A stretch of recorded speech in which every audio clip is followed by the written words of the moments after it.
আমাদের আজকের আয়োজন হুমায়ূন আহমেদের লেখা ভালোবাসার গল্প। নীলু কঠিন মুখ করে বলল, কাল আমাকে দেখতে আসবে। রঞ্জু নীলুর কথা শুনল বলে মনে হলো না। দমকা বাতাস দিচ্ছিল। খুব কায়দা করে তাকে সিগারেট ধরাতে হচ্ছে। কথা শুনবার সময় নেই। নীলু আবার বলল, আগামীকাল সন্ধ্যায় আমাকে দেখতে আসবে। কে আসবে? মাঝে মাঝে রঞ্জুর বোকামিতে নীলুর গা জ্বালা করে। এখনো তাই করছে। রঞ্জু আবার বলল, কে আসবে সন্ধ্যাবেলা?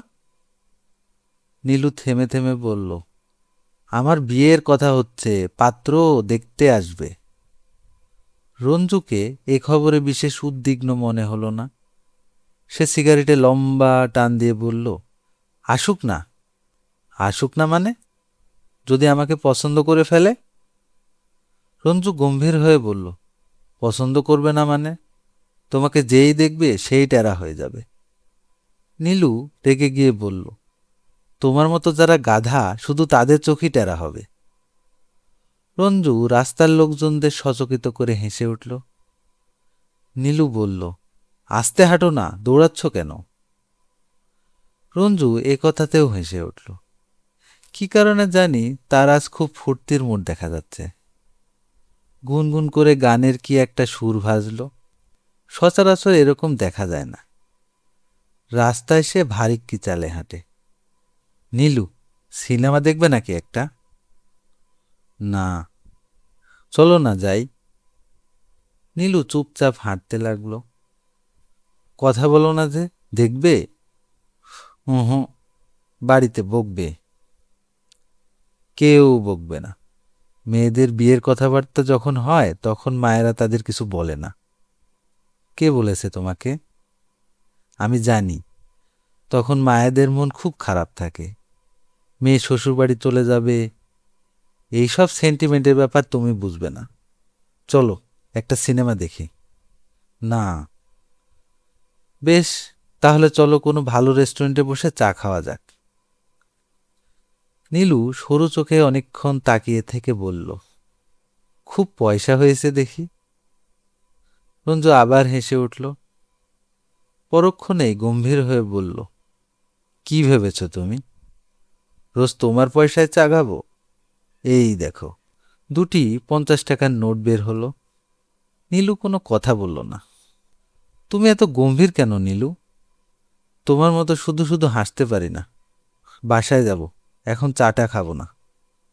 প্লিজ নীলু, এরকম করো কেন তুমি? রেস্টুরেন্টে ঢুকতেই বড় বড় ফোঁটায় বৃষ্টি পড়তে লাগলো। রঞ্জু ছেলে মানুষদের মতো খুশি হয়ে বলল, বেশ হয়েছে, যতক্ষণ বৃষ্টি না থামবে ততক্ষণ বন্দি।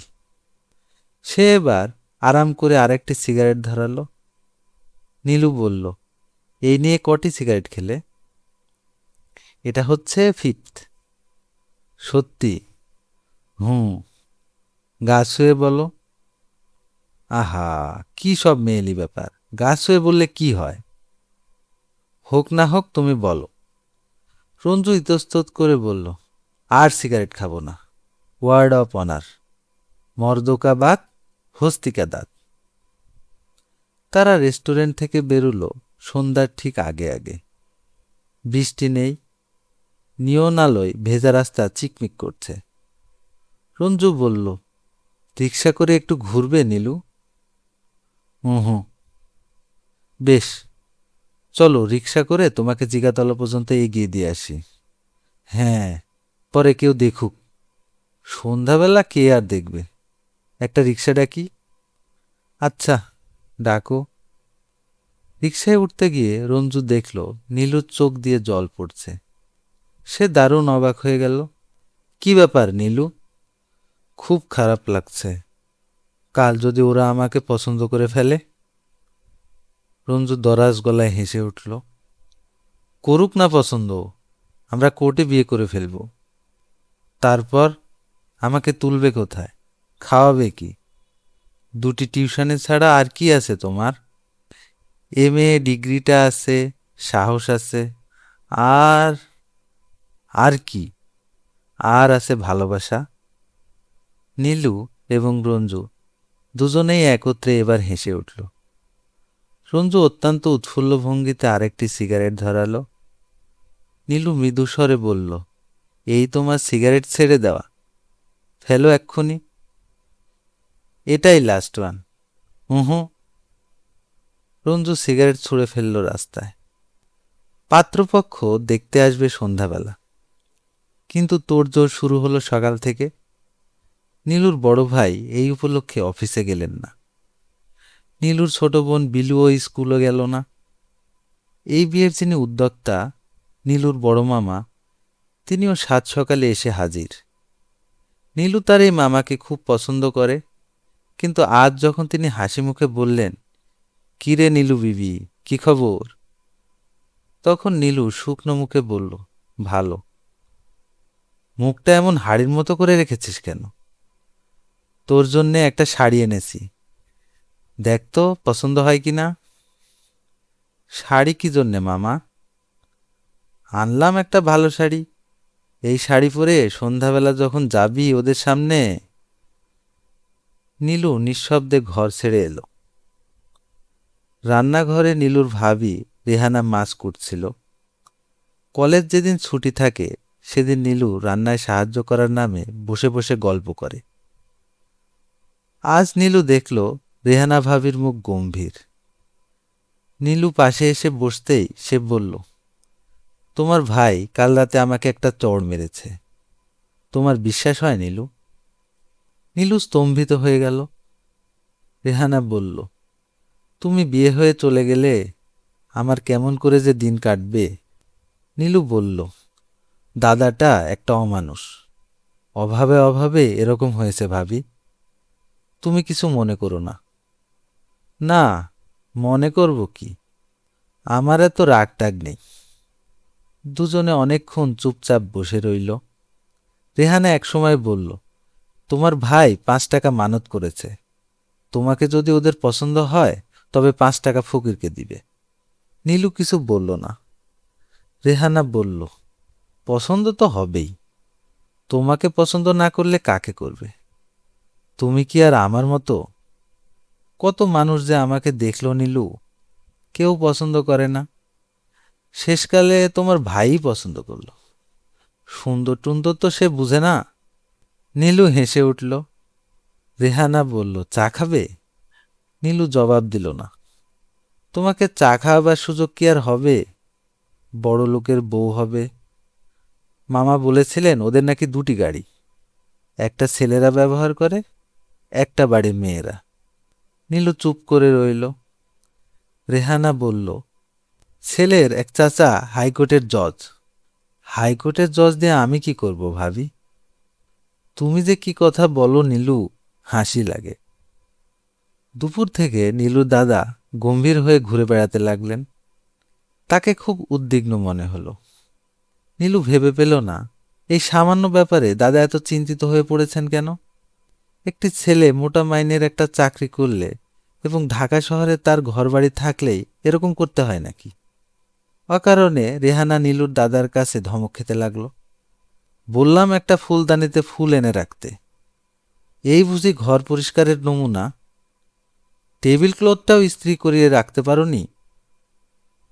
নীলুর বড় মামা অনেকবার তাকে বুঝালেন কি করে সালাম দিয়ে ঘরে ঢুকতে হবে, নম্র ভঙ্গিতে চা এগিয়ে দিতে হবে, কিছু জিজ্ঞেস করলে খুব কম কথায় উত্তর দিতে হবে।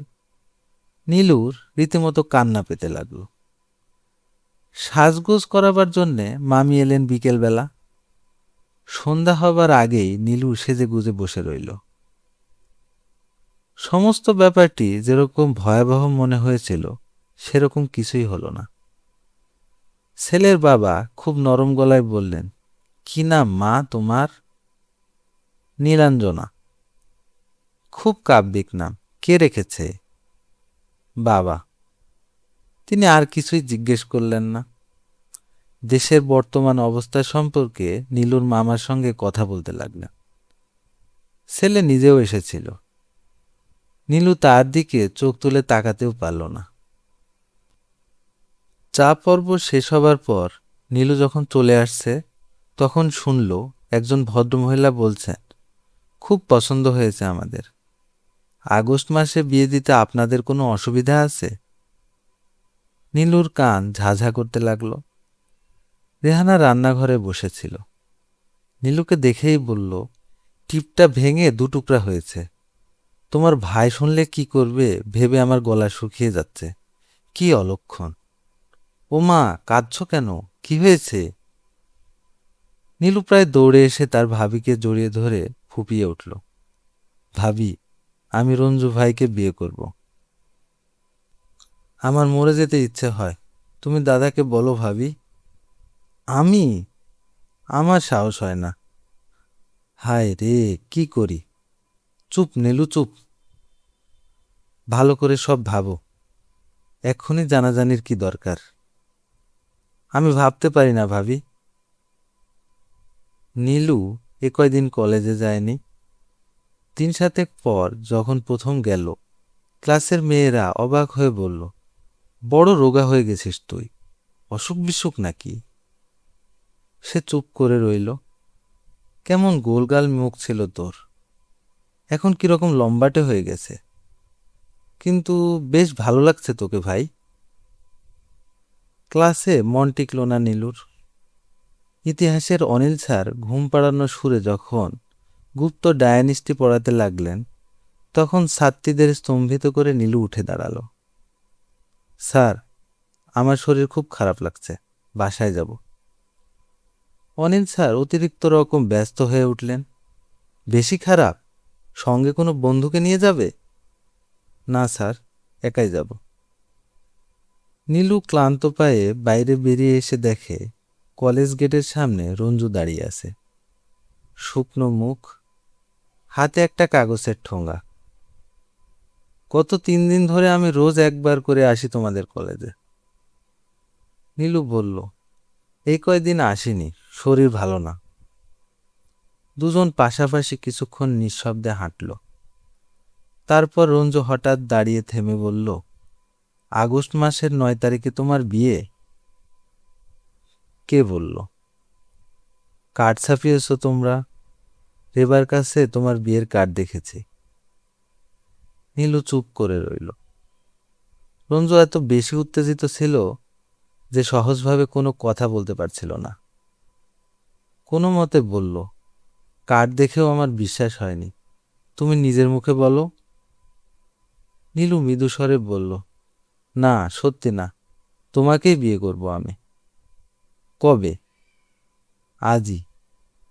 রঞ্জু স্তম্ভিত হয়ে বলল, তোমার মাথা ঠিক নেই নীলু। মাথা ঠিক আছে, কোর্টে মানুষ কিভাবে বিয়ে করে আমি জানি না। রঞ্জু বলল, চলো আমার মেসে, কি হয়েছে সব কিছু শুনি। সে নীলুর হাত ধরল। রঞ্জুর নয়াপল্টনের মেসে নীলু আগে অনেকবার এসেছে। দুপুরের গরমে বসে অনেক সময় গল্প করে কাটিয়েছে, কিন্তু আজকের মতো কুলকুল করে ঘামেনি কখনো। রঞ্জু বলল, তোমার শরীর খারাপ হয়েছে নীলু, বড় ঘামছ। আমার কিছু হয়নি। চা খাবে? চা দিতে বলবো? হুম, পানি খাবো। রঞ্জু পানির গ্লাস নিয়ে এসে দেখে নীলু হাত পা এলিয়ে বসে আছে, চোখ ঈষৎ রক্তাভ। পানির গ্লাস হাতে নিয়ে সে ভাঙা গলায় বলল, রেবা তোমাকে আমার বিয়ের কার্ড দেখিয়েছে? হুম। আর কি বলেছে সে?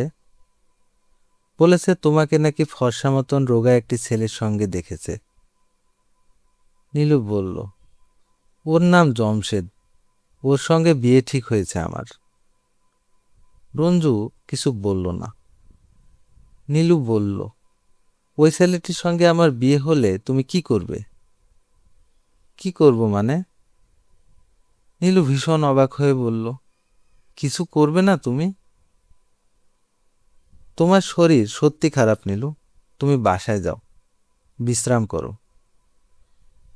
নীলু রিকশায় উঠে ফুপিয়ে ফুপিয়ে কাঁদতে লাগলো। আমি তোমার সঙ্গে আসব, বাসায় পৌঁছে দেব? হুম। নীলু বাসায় পৌঁছে দেখে অনেক লোকজন। হিরণপুর থেকে খালারা এসেছেন, বিয়ে উপলক্ষে বাড়িতে তুমুল হইচই। নীলু আলগাভাবে ঘুরে বেড়াতে লাগলো। সন্ধ্যায় চা খেতে বসে সেজো খালার হাসির গল্প শুনে উঁচু গলায় হাসল। কিন্তু রাতের বেলা অন্যরকম হলো। সবাই ঘুমিয়ে পড়লে নীলু গিয়ে তার দাদার ঘরে ধাক্কা দিল। রেহানা বেরিয়ে এসে অবাক হয়ে বলল, কি হয়েছে নীলু? নীলু ধরা গলায় বলল, বড় কষ্ট হচ্ছে ভাবি। রেহানা নীলুর হাত ধরল, কোমল স্বরে বলল, ডাকবো তোমার দাদাকে? কথা বলবে তার সাথে? ডাকো। নীলুর দাদা সঙ্গে সঙ্গে ঘুম ভেঙে উঠে এলেন। অবাক হয়ে বললেন, কি রে নীলু, কিছু হয়েছে? নীলু বলল, কিছু হয়নি দাদা, তুমি ঘুমাও। তার চোখ দিয়ে জল পড়তে লাগলো। এতক্ষণ আপনারা শুনছিলেন হুমায়ূন আহমেদের ছোট গল্প ভালোবাসার গল্প। ধন্যবাদ সবাইকে।